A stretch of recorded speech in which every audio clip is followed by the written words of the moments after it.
પરમાત્માનું કાર્ય શું છે, એનો ગુણધર્મ કેવો છે?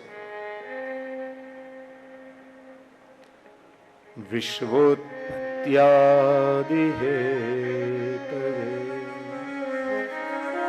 પરમાત્મા એક કાર્ય કરે છે, વિશ્વની ઉત્પત્તિ કરે પહેલા. બીજું કાર્ય કરે, વિશ્વનું સંચાલન કરે. અને પરમાત્મા ત્રીજું કાર્ય કરે, વિશ્વનો પ્રલય પણ કરે.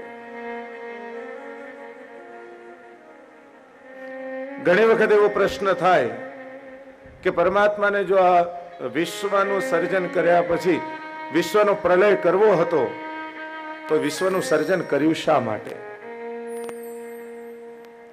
એનો જવાબ છે, નાનકડો છોકરો જે દરિયા કિનારા ઉપર રમતો હોય ને, માટીનું ઘર બનાવીને માટીનું એક ઘર બનાવી અને જે છોકરો રમતો હોય એની પાસે જાઓ ને તો એનો જવાબ આપને મળે. સમુદ્રના કિનારા ઉપર ભીની ભીની રેત હોય એને લઈ અને એનું નાનકડું એવું ઘર બનાવે. પછી એ બાળક એ ઘરની સાથે રમે અને રમતા રમતા એને એમ થાય કે ના, હવે આ ઘરમાં મજા નથી આવતી.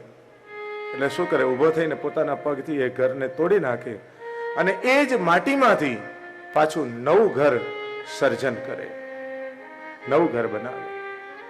આપણે પણ આપણો એક નાનકડો એવો બંગલો હોય, નાનું ઘર હોય, એ જીર્ણ થઈ ગયું, આપણને બહુ જ ગમે છે, આપણે 40 વર્ષથી એ ઘરમાં રહ્યા છીએ, પણ પછી એ ઘરની જગ્યાએ આપણે મોટો બંગલો બનાવવો હોય તો એ ઘરને તોડ્યા વગર એ બંગલો બને ખરો? એ મકાનને તોડીએ નહીં તો એ બંગલો બને ખરો? નવો બંગલો બનાવવો છે તો જૂના ઘરને તોડવું જ પડે. પરમાત્મા નવું કંઈક સર્જન કરવા માટે જૂનાનો વિનાશ કરે છે.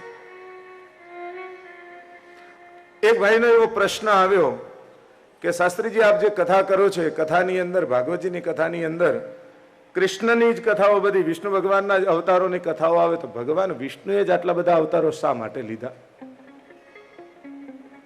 વિષ્ણુ ભગવાને જ અવતારો શા માટે લીધા? એના જ અવતારોની કથા આપણને શા માટે મળે? તો એનો જવાબ એ છે, એક એર કન્ડિશન છે આપણી પાસે. એ એર કન્ડિશન બનાવ્યું કોણે? કંપનીએ. પણ એ એર કન્ડિશન બની ગયા પછી જ્યારે એની સર્વિસ કરવાનો સમય આવે ત્યારે એની સર્વિસ કરવા માટે કોણ આવે? કંપનીનો માલિક આવે? જેણે એર કન્ડિશન બનાવ્યું એ આવે? કે પછી એનો મેકેનિક હોય આવે? જવાબ આપો.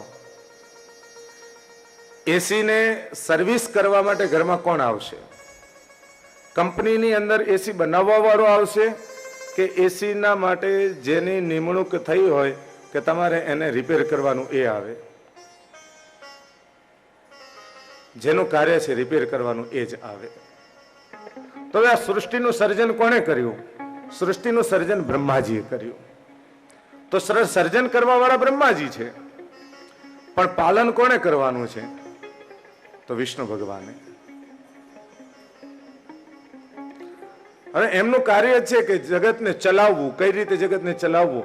તો જગતની અંદર જ્યારે ક્યાંક ડિસ્ટર્બ આવે તો એને રિપેર કરવા કોને આવવું પડે? વિષ્ણુ ભગવાને જ આવવું પડે. એટલા માટે નારાયણના જે અવતારો બતાવ્યા, એ નારાયણના અવતારો બતાવવાનું એક કારણ શું? તો કે પરમાત્માનું કાર્ય છે સંચાલન કરવાનું, અને સંચાલન કરવા માટે એમણે વારે વારે અવતાર લેવા પડે.